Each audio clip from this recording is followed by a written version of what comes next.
오늘은 구원이란 무엇인가 제 4부 부르심과 거듭남 가운데 부르심 1장만 생각해 보고자 합니다. 부르심이 뭘까? 다른 말로 하면 소명이라고 하는 말입니다. 소명, 하나님 부르셨다. 근데 오늘 우리는 그 부르심을 어떻게 이루어지는가? 복음 선포를 통하여 부르심이 이루어진다라고 하는 사실을 생각하면서 이 부르심에 대하여서 생각해 보고자 합니다. 우리는 아담이 범죄한 죄로 인하여서 다 사망에 이르게 되었습니다. 죄로 말미암아 우리는 다 죽은 자죠. 영적으로 다 사망에 이른 자라고 볼 수 있습니다. 그러니까 영적으로 사망에 이른 자가 스스로 일어나서 반응할 수는 없죠. 말할 수도 없고 그렇기 때문에 살려주심을 받지 아니하면 우리가 말할 수가 없는 겁니다. 부르심이라고 하는 것은 바로 죽은 자가 다시 살아나는 것을 의미하는 거죠. 불러주심으로 말미암아 죽은 자 가운데서 다시 영적으로 깨어나는 사건을 이야기하는 것입니다. 그런 측면에서 복음 선포는 그 부르심이다라고 할 수가 있죠. 복음을 선포할 때 단순히 복음 선포로 끝나는 것이 아니라 그 복음 선포의 목적은 영적으로 죽은 우리를 다시 살리시는 일이고 깨어나게 하는 일이시다라고 하는 사실입니다. 그런 측면에서 부르심은 범죄한 백성들로 주 예수를 믿어 죄 용서와 의와 영생을 얻으라고 권면하는 것입니다. 우리가 복음을 선포할 때는 여러분 예수 그리스도를 믿으셔야 됩니다. 그래야 여러분이 죽음의 상태에 있었던 그 죄가 용서받고 의롭게 되어 영생을 얻게 됩니다. 이게 이제 복음 선포죠. 그래서 우리는 사람들에게 이 복음 선포하는 얘기는 그들을 하나님의 백성으로 부르시는 거다라고 하는 거죠. 이 소명은 철저하게 하나님의 행하심입니다. 그래서 하나님께서 자기 백성들을 다시 부르시는 일, 그것이 바로 하나님의 행하신 일이죠. 하나님은 처음부터 자기 백성 부르셨거든요. 이 부르셔서 자기 백성 삼으시는 거죠. 이게 바로 복음 선포다라고 할 수가 있는 거죠. 그러니까 복음 선포가 없이는 부르심은 없죠. 부르심 받은 수가 없는 겁니다. 우리가 다 어떻게 다 부름 받았느냐? 복음이 선포됐기 때문에 그 복음으로 말미암아 우리가 다시 살아난 겁니다. 그래서 이렇게 부름을 받게 되었다라고 하는 것이죠.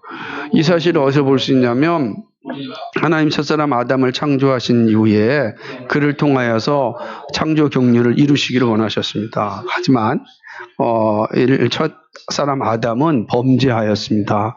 그러므로 죄의 자리에 서게 되었고 또 죽음이 그에게 임하여진 거죠. 사망이 선고된 것 아니겠습니까? 더 이상 하나님과의 관계가 끊어졌기 때문에 첫사람 아담에게, 첫 인류에게는 어떠한 소망도 없는 겁니다.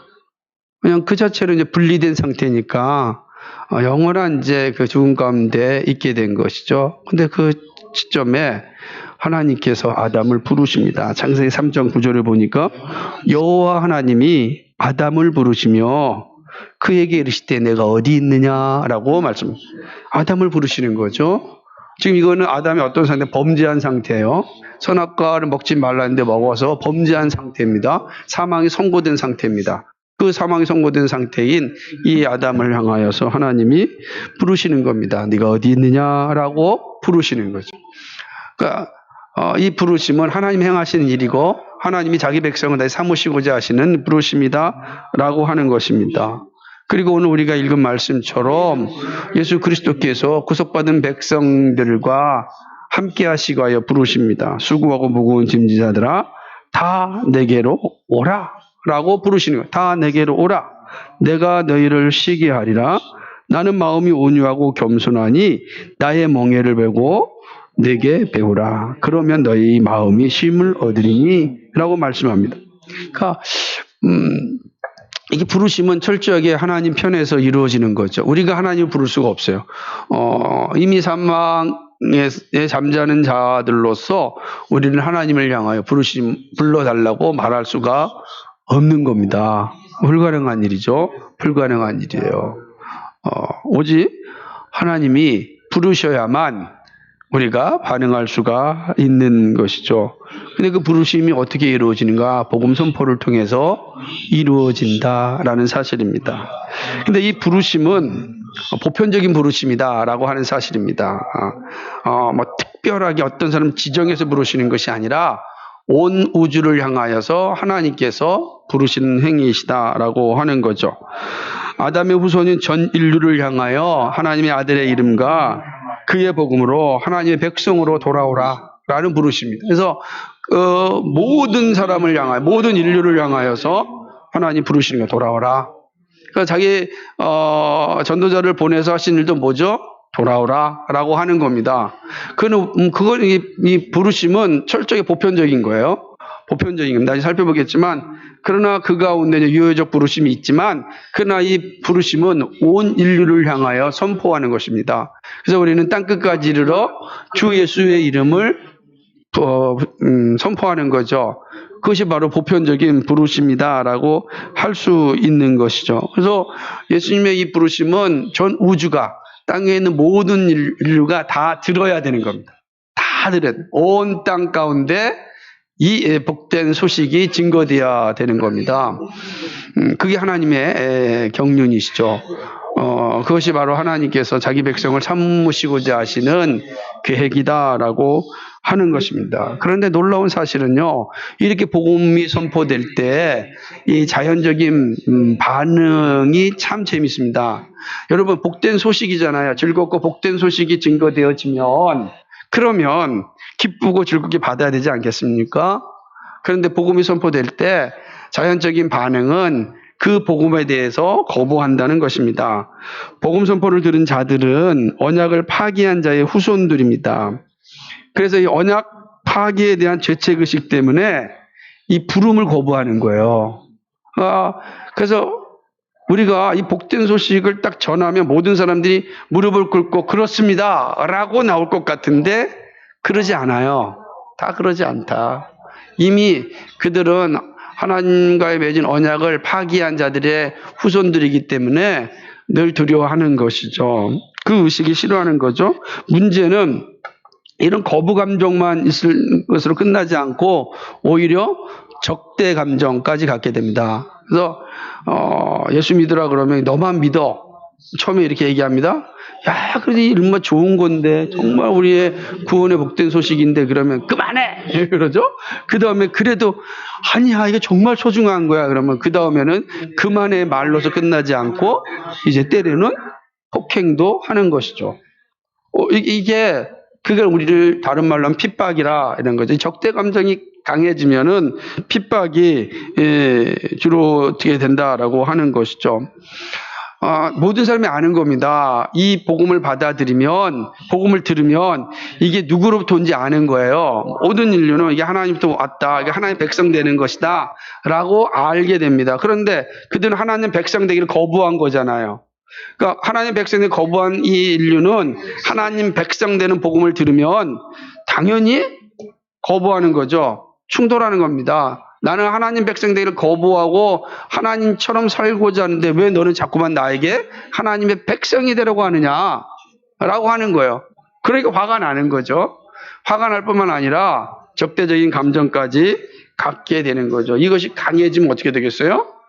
이거 이제 엄청난 핍박으로 오게 되는, 박해로 오게 되는 거죠. 그러니까 하나님이 우리의 왕이시다라고 하는 이 놀라운 복음 앞에 자신이 이 우주의 왕으로 살고 싶은 인류가 순순히 순종하겠습니까? 순순히 무릎을 꿇겠습니까? 그렇지 않는 거죠. 그러니까 복음이 선포되면 모든 사람의 1차적인 반응은 다 거부입니다. 다 거부하는 겁니다.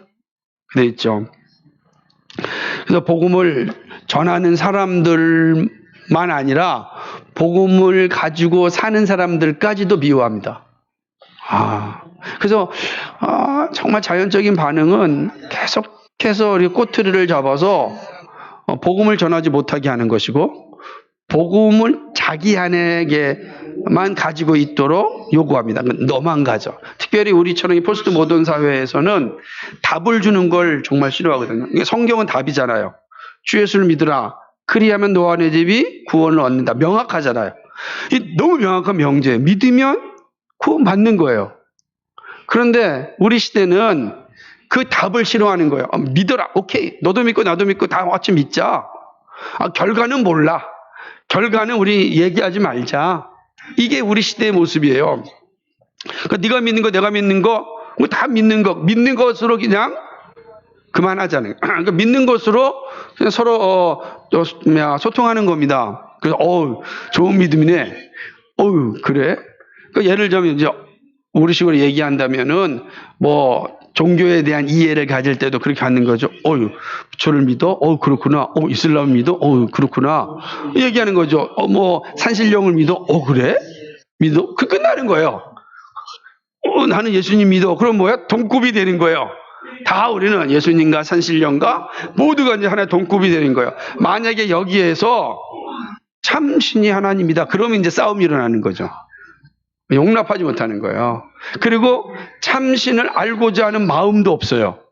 마음도 없는 거예요. 그냥 그렇게 믿으면 안 돼? 왜 꼭 나한테 그것이 참이라고 말해야 돼? 그런 요구하면 안 돼? 하는 거죠. 그래서 앞으로 이제 젊은 사람들이 결혼할 때 힘든 요소 중 가운데 하나가 이겁니다.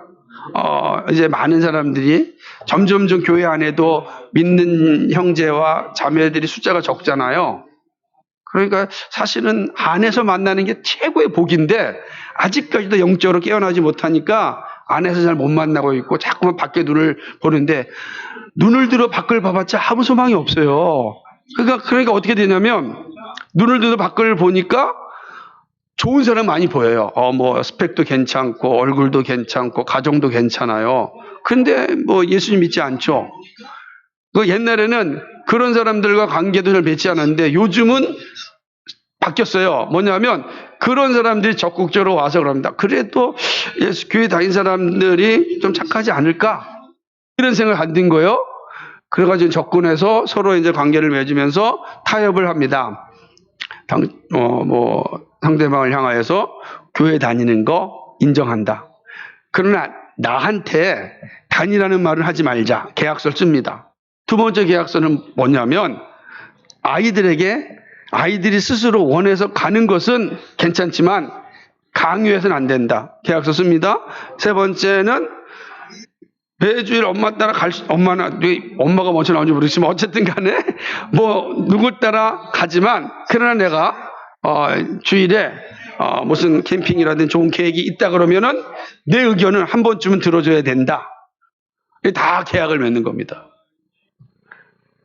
그런데 이제 결혼할 대상자가 없다고 생각하니까 그 계약서에 사인을 다 하는 거죠. 사인하고 살아갑니다. 지금 그런 커플들이 정말 많습니다. 정말 많은 거죠. 왜냐하면 우리 시대가 이런 상대주의적 시대가 됐기 때문에 그래요. 근데 문제는 뭐냐면 그런 것이 불편하게 여기지 않는다는 거예요. 이러면 안 되는데. 내 사랑하는 남편, 내 아이들 반드시 구원시켜야 돼. 이런 마음이 안 생기고, 그냥 그렇게 편하는 거예요. 너는 너, 나는 나. 라고 이렇게 살아간다는 거죠. 이게 참 우리 시대의 모습이죠. 우리 시대의 모습. 그러니까 예전에는 복음을 배척하였는데 이제는 배척이 아니라 상대화시키는 그런 사회로 지금 가고 있다. 그러니까 더 어려운 시대를 우리가 지금 살고 있는 것 아니겠습니까? 그럼에도 불구하고 하나님께서는 그 가운데 효력 있는 부르심을 통하여서 구원받는 자녀로 삼아주신다라고 하는 거죠. 복음 선포가 효력을 내려면 성령이 역사하셔야 됩니다. 그러니까 복음이 선포됐다고 해서 그 사람이 구원받는 것이 아니고 복음 선포에 성령이 역사하셔야만 그 사람이 생명을 얻게 되는 것이죠. 죄인들이 복음을 받아들이게 되는 것은 목사의 설교 아니면 전도자의 설교, 복음 전포로 인하는 것이 아니라 성령께서 역사하시기 때문입니다. 그 말씀 가운데 역사하셔서 그 사람을 구원받는 자로 오게 하신다라고 하는 겁니다. 그러므로 내가 너희에게 알리노니 하나님의 영으로 말하는 자는 누구든지 예수를 저주라 하지 아니하고 또 성령으로 아니하고는 누구든지 예수를 주시라 할 수 없느니라. 아멘. 그러니까 성령께서 적용하실 때 예수를 주님이라고 고백한다는 거예요. 내가 우리 믿는 가정에서 태어났기 때문에 내가 예수 믿는 게 아니에요. 성령께서 그 복음과 함께 역사하셔서 나로 하여금 예수님은 주님이십니다 라고 고백하게 하신다라고 하는 것이죠. 이 효력 있는 부름은 하나님의 택자들에게 해당되고 믿기로 정해진 사람들에게 타당합니다. 그러니까 하나님이 선택하신 자들에게 이 놀라운 일들이 일어나게 되는 것입니다. 그러니까 반드시 모든 사람들이 복음을 받아들여도 복음을 들어도 그리스도를 주라고 고백하는 것은 오직 성령이 역사하신 택한 사람에게만 주어진다라고 하는 거죠. 전통적으로는 이걸 갖다가 외적 부르심, 내적 부르심이라고 한 두 개로 나누기도 했습니다. 제가 보게 되면 보통 외적 부르심은 뭐냐면 죄인에게 구원자이신 예수 그리스도를 믿고 영접하라고 초청하는 겁니다. 그렇죠? 그러니까 복음을 선포하여서 그를 하나님의 자녀의 자리로 오라고 초청하는 게 외적 부르심이에요. 그 외적 부르심이 내적 부르심이 되려면 성령이 역사하여야 되는 겁니다. 이사야서 45장 22절 보니까 땅끝의 모든 백성아 나를 앙망하라 그리하면 구원을 얻으리라. 이렇게 말씀하신죠? 나를 앙망하라 그리하면 구원을 얻으리라 이렇게 말씀하는 겁니다. 에스겔서 33장 11절 한번 같이 읽어볼까요? 이 말씀 한번 같이 읽겠습니다. 시작. 주 여호와의 말씀에 나의 삶을 두고 나는 악인의 죽는 것을 기뻐하지 아니하고 악인이 그 길에서 돌이켜 떠나서 사는 것을 기뻐한 이스라엘의 족속아 돌이키고 돌이키라. 너희 악한 길에서 떠나라. 어찌 죽고자 하느냐 하셨다 하라. 아멘. 여기서 얘기하면 나는 악인이 죽는 것을 기뻐하지 아니하고 악인이 그 길에서 돌이켜 떠나 사는 것을 기뻐하노라. 그러면서 이스라엘 족속아 돌이키고 돌이키라 라고 부르시는 거예요. 돌이키고 돌이키라 라고 부르시는 거죠. 이게 외적 부르심이다. 여기에는 모두를 향하여서 하나님께서 돌이키라 라고 하는 부르심이 있는 것이다. 이게 이제 전통적으로 생각하는 거예요. 그래서 내적 부르심이 뭡니까? 그 다음에 내적 부르심은 하나님의 주권적인 은혜로 복음을 받아들이게 하셔서 믿음을 가지게 하는 겁니다. 그러니까 복음이 이게 이렇게 되는 거죠. 설교를 할 때, 복음을 증거할 때 여러 사람이 있는데 어떤 사람은 거기에 반응하고 어떤 사람은 반응하지 않아요. 이걸 어떻게 이해하겠는가? 어떤 사람은 말씀을 듣고 자신의 죄에 대해서 회개하고 그리고 철저하게 그리스도의 사람으로 살고자 결단하는데 어떤 사람은 냉랭하고 뭐 하는 거야 저분? 이라고 바라본다는 거예요. 같은 장소에서 같은 복음이 증거됐어도 듣는 사람에게 서로 다른 반응이 나오는 걸 어떻게 이해할 수 있겠는가? 그죠? 그걸 어떻게 이해하겠는가? 그걸 바로 성령의 특별한 역사가 있기 때문에 그런 것이다 라고 하는 것이죠. 하나님의 주권적인 은혜가 구원받기로 작정된 사람에게 적용하시는 거죠. 그래서 그가 죄에 대한 회개를 하고 하나님 앞에 나오게 되는 것입니다.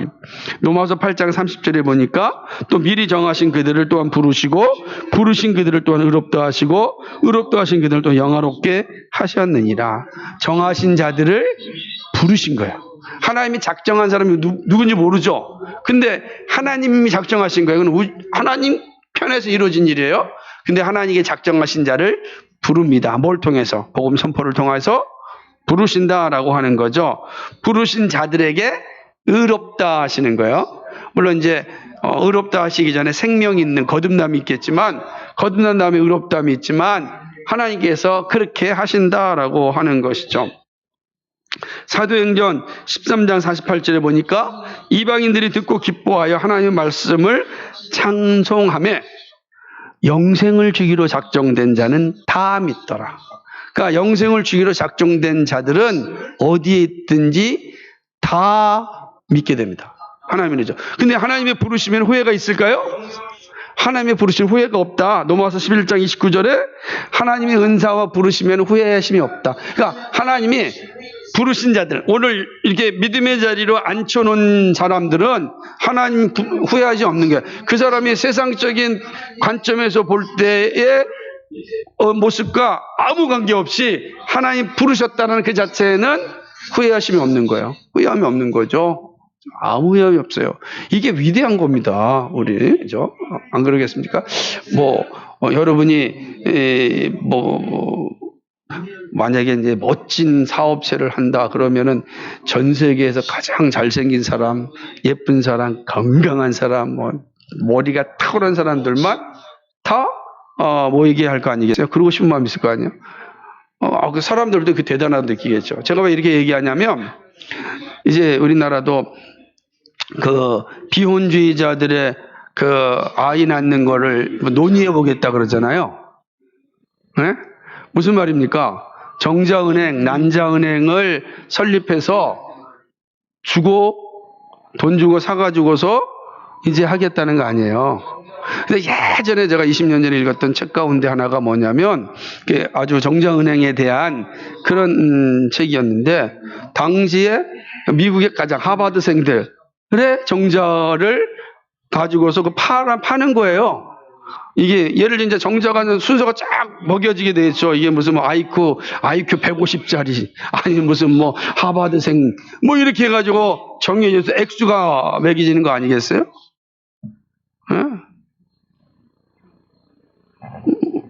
어떻게 생각하세요? 우리 조인빈 자매님, 결혼하지 않으면 30세 때 선교사로 나가겠다고 이상한 말을 하고 있는, 참 이상한 말인데, 그러면 함부로 하는 게 아닌데, 생각해서 사람 비혼주의자들이 그럼 이렇게 짧게 있을 때 뭘 갖고 싶겠어요? 이왕이면 하버드생, IQ 150, 아니면 빌 게이츠 있고, 이게 농담인 것 같지만 지금 이게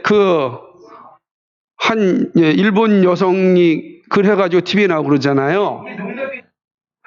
세상 사람들은 재밌잖아요. 막 재밌고 신기하잖아요. 근데 우리는 그게 재밌고 신기하게 볼 수 있는 것은 아니잖아요. 왜냐하면 하나님 편에서 생각할 때는 그게 아니잖아요. 그렇게 되는 겁니다. 그러니까 근데 생각해 보세요. 하나님은 그렇게 사람을 부르시지 않거든요. 하나님은 구원별이 작정된 자가 누군지 모르지만 하나님은 그런 기준을 따라서 부르시지 않는다. 그리고 하나님 부르신 자들은 하나님께서 후회하심이 없다라고 하는 거예요. 이게 바로 이 내적 소명이다, 이렇게 이야기하는 거죠. 근데 사실은 내적 소명, 그러니까 내적을 부르시는 순간 그 사람은 어떤 사람이에요? 새 생명을 갖는 거잖아요. 그래서 사실은 내적 소명이라는 것은 어떻게 보면은 거듭남이기 때문에 내적 소명이라는 게, 내적 부르심이라는 것이 합당하겠는가, 이런 질문을 던지기도 합니다. 내적 거듭남이 뭐냐 물어볼 때 그 내적 부르심이다 이렇게 표현하기 때문에 그런 거예요. 중생 새로운 생명을 갖는 것은 하나님 부르는 순간 생명이 생기거든요. 그렇기 때문에 우리가 이 측면에 있어서 과연 내적 소명이라는 전통적인 관점이 의미가 있을까, 이런 질문 던지기도 합니다. 그러나 두 가지 다 지금 제가 말씀드리는 겁니다. 분명한 내적 소명은 곧 중생을 의미하기도 하는 것입니다. 왜냐하면 성령에 중생의 사역이 없으면 부르심에 응답할 수가 없기 때문에 그렇습니다. 이미 죽었잖아요. 죽은 거가 살아나는 게 중생이잖아요. 그런데 죽은 자가 살아나려면 어떻게 해요? 부르심이 있어야 되잖아요. 부르시는 순간 살아나는 거라, 그래서 이거를 신학적으로 구분하긴 하지만 어떤 의미가 있을까 이렇게 생각을 하게 되는 것입니다. 어쨌든 모든 사람들에게 전해진 복음 선포, 곧 부름의 성령이 역사함으로 사람들이 복음을 받아들여 하나님의 백성이 되는 것입니다. 자, 그렇다면 이제 다섯 번째로 효력을 내는 부름의 조건이 뭔가? 이건 다른 게 아니라 복음을 바르게 선포해야 됩니다. 그러니까 성령은 복음이 선포하는 곳에 역사하게 되는 것이죠. 근데 이 복음 선포의 핵심이 뭐냐? 예수 그리스도의 인격과 그의 구원 사역을 선포할 때입니다. 그러니까 예수 그리스도의 인격 그리고 그의 구원 사역을 선포할 때 성령이 역사하는 것이죠. 성령은 전도자이시지만 자기 스스로 역사하는 것이 아니고 복음 선포와 함께 역사합니다. 그러니까 성령 하나님께서는 전도자였고, 그렇지만 성령은 반드시 복음이 선포되는 곳에 역사하십니다. 그게 성령 하나님의 일하심인 거죠. 그리고 이 중요한 거죠. 그래서 예수 그리스도의 십자가의 죽으심, 그의 부활하심, 그의 승천하심, 그의 다시 오심이라고 하는 이 놀라운 복음의 내용이 바르게 선포될 때 성령께서 역사하신다라고 하는 겁니다. 그래서 복음 선포를 바르게 하려면 창조경륜과 구속경륜을 잘 알고 있어야 됩니다. 그래서 우리가 공부했던 이유가 서론에서 이 부분을 기독론에서 먼저 가르쳤던 이유가 하나님의 창조경륜, 하나님의 자기 백성 삼으심, 이 개혁과 그리스도의 십자가의 죽으심과 부활하심, 이 구속경륜, 이 사실에 대해서 온전히 이해를 해야 바른 복음이 선포되어집니다. 그 복음이 선포될 때 성령이 그 복음 선포한 게 역사하셔서 거기에서 중생의 역사가 일어난다라고 하는 것이죠. 자, 그럼 이제 6번이 중요한 거예요.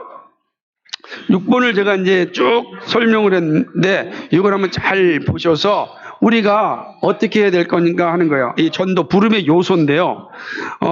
전도는 하나님이 세상을 사랑하사 아들을 보내셨음을 강조해야 되는 거죠. 그러니까 반드시 하나님이 세상을 사랑하사 자기 아들을 우리 가운데 보내셨다. 이 놀라운 사실입니다. 그러니까 이걸 할 때는 네 가지의 그 이해를 가지고 있어야 돼요. 그러니까 우리가 누군가에게 전도할 때, 누군가에게 복음을 소개할 때 이 네 가지 핵심을 잘 인식하고 있어요. 그러지 아니하면 그냥 내 얘기하고 끝나는 거예요. 거기에 성령의 역사가 없다고요. 많은 얘기를 했어도 성령의 역사가 없다라고 보는 거예요. 그러니까 이 네 가지가 반드시 있어야 되는데 첫째가 뭐죠? 하나님의 창조 경륜을 말해줘야 되는 겁니다. 하나님께서 창조하신 이유가 뭡니까? 자기 백성 삼으시고 그 자기 백성을 통하여 영광과 경배를 받으시기 위함이다. 그것이 다시 말하면 이 세계가, 이 우주가 존재하는 이유가 여기 있다. 왜 이 우주가 존재할까요? 왜 존재하는 이유가 바로 여기 있다. 하나님께서 자기 백성 삼으시고 경배 받으시기 위함이다 라고 하는 거죠. 두 번째로는 첫 인류의 반역이 이 죽음입니다. 오탐대. 죽음과 저주를 가져왔음을 말해줘야 됩니다. 그러니까 왜 우리 가운데 죽음이 왔고 저주가 왔는가? 인간 사회 가운데 이렇게 끔찍한 그 반목과 질시가 일어나고 전쟁이 일어나고 이 끔찍한 범죄가 일어나고 있는가? 그죠? 그리고 왜 모든 인류는 다 죽음에 이르러야 하는가? 그것은 바로 첫 인류의 반역 때문이다. 불순종 때문이다. 하나님의 말씀에 불순종함으로 반역함으로 인간 사회의 끔찍한 일들이 일어났다. 이 가르쳐야 되는 거죠. 그리고 세 번째로는 하나님의 구원 작정과 사역을 말해야 되는 겁니다. 하나님께서는 이 첫 인류의 반역으로 말미암아 들어온 저주를 끊기 위하여 하나님께서 사람이 되사 우리 가운데 오셔서 하나님의 창조 경륜을 회복하시기 위함이었다. 그 일을 위하여 그리스도께서 우리가 인류의 반역으로 말미암아 지은 모든 죄를 다 짊어지시고 십자가에 죽으셨고 죽음에서 죽음을 이기시고 부활하심으로 죽음을 정복하셨다. 더 이상 이 복음을 믿는 자에게는 죽음이 존재하지 않는다. 저주가 존재하지 않는다. 멸망이 존재하지 않는다. 이 사실을 가르쳐 주는 것입니다. 그리고 마지막으로는 그러므로 하나님의 아들 주 예수 그리스도를 믿어야 죄를 용서받고 영생에 이른다. 그러니까 이 네 가지를 머릿속에 생각하고 이 복음을 바르게 잘 전하는 겁니다. 그러니까 예수 믿으세요 라고 하는 거로 사실은 되는 것이 아니고 또 하나는 사실 그래서 CCC 사형리가 그런 측면에서 참 아쉬운 부분을 가지고 있는 거예요. 좋은 전도지이지만 이 온전한 복음이 담겨져 있지 않기 때문입니다. 그래서 우리는 이 네 가지를 기억하면서 이 네 가지를 잘 전해주면, 그리고 하나님께 지혜를 달라고 하셔서 그런 상황 가운데 이 복음을 잘 전해주면 그 복음의 성령이 역사하셔서 구원받는 자리로 오게 한다. 그래서 우리는 전도의 요소가 이런 거예요. 왜냐, 성령께서 우리를 부르실 때도 이 요소를 통해서 부르신 거예요. 우리가 인식하지 못할 뿐이지만, 그 마찬가지로 우리도 이 사실을 가지고 잘 전해줘야 됩니다. 그러니까 옛날에 어르신들은 이 복음을 잘 전했어요. 그래서 만나면, 물론 거기에 신비주의고 기복주의가 많이 포함돼서 아쉬움이 없지 않아 있지만, 그래도 이 예수 그리스도의 복음을 전함으로 전도하는 일에 열심을 낸 것을 보게 됩니다. 이 요소다라고 하는 거죠. 일곱 번째는 전도자를 세웁니다. 성령은 전도자로 오셨습니다. 전도자는 부르는 자니까요. 성령이 오신 목적이 전도예요. 그렇죠? 반드시 전도하시기 위하여서 성령이 오신 겁니다. 부르시기 위하여 오신 거죠. 성령이 우리 가운데 오신 것은 우리를 부르시기 위하여 오신 겁니다. 구원받는 자녀로 부르시기 위하여 오셨다. 구원은 사람의 구원이므로 성령이 직접 하시진 않는다. 그러니까 성령께서 직접 이 사람 우리를 구원에 이르지 않고 반드시 뭐죠? 사람을 통해서. 왜요? 이 구원은 사람의 일이기 때문에 그렇습니다. 그래서 두 가지 생각한다면, 사람이 구원이므로 전도자로 전도하게 하십니다. 그래서 사도행전 13장 1절 3절을 보게 되면 우리가 잘 알고 있다시피 안디옥 교회에 교사들이 있고 선교사를 보냅니다. 그들이 가서 하신 일이 뭡니까? 복음을 전거하는 거예요. 그러면 성령께서 그 복음과 함께 역사하셔서 구원받는 자가 더하여지는 것이죠. 구원받는 자가 더하여지는 것이죠. 이거는 엄청난 일입니다. 우리 표인 것처럼 삼위 하나님을 찬미하고 온 백성 칭송을 받을 뿐만 아니라 부흥의 역사가 있는 교회라고 했는데, 구원받는 자가 더하여지는 교회죠. 그게 이제 부흥의 역사니까 구원받는 자가 더해지는 일이 일어나는 거죠. 그러니까 구원받는 데 더해지는 거예요. 누가요? 성령께서. 어떻게 해요? 복음 선포를 통해서. 우리가 복음 선포하면 성령께서 구원받는 자를 더하여 주십니다.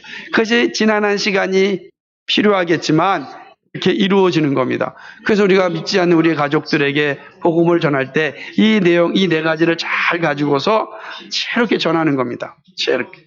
이 상황들을 볼 때, 왜 세상이 이렇게 어려울까? 그럴 때 이 복음을 적절하게 전하는 겁니다. 원래 세상은 그런 세상이 아니었는데 이렇게 된 건 인간이 하나님을 반역했기 때문이다. 죄가 이렇게 만들었다. 이 죄 용서받는 죄 문제를 해결하지 않고서는 이 세상은 해결할 길이 없다. 전하는 겁니다. 예수를 믿으면 우리가 이 죄에서 벗어날 수 있고 영생을 얻을 수 있다. 세상이 모르니까 아는 우리가 먼저 그 은혜를 누린다. 이렇게 전하는 거죠. 다 복음의 핵심을 말해야 성령이 역사하는 것입니다. 그러니까 복음을 알고 가르치는 것이 얼마나 중요한지 몰라요. 그러니까 설교자가, 교회 교육자들이 복음을 바르게 알고 가르쳐야 되고, 그리고 성도들이 바르게 배워야 바르게 또 전달할 수가 있는 거예요. 그러니까 그렇게 바르게 배우지 못하면 가가지고 자꾸만 우리 교회 좋다 이렇게 하는 거 아니고, 물론 그래서 올 수 있죠. 인도할 수는 있죠. 근데 왔는데 설교자가 바르게 복음을 전하지 않으면 안 되는 겁니다. 복음을 바르게 전하면 반드시 두 가지 반응이 나타납니다. 왜냐하면 자연인의 첫 번째 반응은 못 받아들이는 거예요. 그래서 딱 뛰쳐나갑니다. 왔더니 이 복음이 증거되니까 딱 인식하는 거예요. 그래서 여러분, 교회에 오신 새 신자 가운데 정말 복음에 대한 복된 소식을 듣고자 오는 사람도 있지만 그러지 않는 사람 되게 많고, 기복적인 관점으로는 대다수거든요. 근데 거기에 복음이 탁 증거되어주면 반드시 대부분 다 튀어나가는 거예요. 근데 하나님께서 유효한 부르심이 있어가지고 그 가운데 하나님께서 그 자리에 딱 앉게 하는 역사가 일어나는 거예요. 그러니까 데리고 오게 하는 것도 여러분의 일이지만, 그러나 데려오지 못할 땐 복음을 전해야 되는 거예요. 복음을 전해야 된다라고 하는 것입니다. 자, 복음의 전파와 함께 성령이 역사하는 것이죠. 반드시 이렇게 되는 겁니다. 복음이 선포되면 성령은 언제든지 역사하는 겁니다. 첫 번째는요, 말씀과 성령의 역사적 관계를 좀 생각해 봐야 되는데, 이 종교개혁자들 가운데 두 사람을 얘기합니다. 루터는 성령은 말씀으로 말미암아 역사하신다. 반드시 단언하는 거야. 말씀으로 말미암아. 근데 이 말씀 복음이에요. 칼빈은 성령이 주권적으로 일하시는 말씀과 함께 일하신다는 거예요. 그러니까 말씀으로 말미암아와 말씀으로 함께, 이 단어 차이가 있어요. 그래서 사실 어떻게 보면 루터가 더 확실하게 단호하게 이해하는 것 같이 보이는데, 칼빈도 그런 측면에서 여기서 말씀과 함께 할 때 이 말씀도 복음으로 이해하는 것이 좋다라고 하는 것이죠. 그 마지막입니다. 이 부르심이 이런 놀라운 일들이 일어나게 되는데, 특별히 이제 부르심과 그리스도의 연합의 문제를 한번 생각해 보고자 합니다. 왜 그러냐면, 우리가 그리스도께서 우리를 부르시는 순간 우리가 그리스도와 연합되기 때문에 그렇습니다. 그리스도와 연합되는 거예요. 그러니까 말씀이 선포될 때 그리스도와 연합이 이루어지는 것이죠. 그런데 칼빈이 이렇게 보는 겁니다.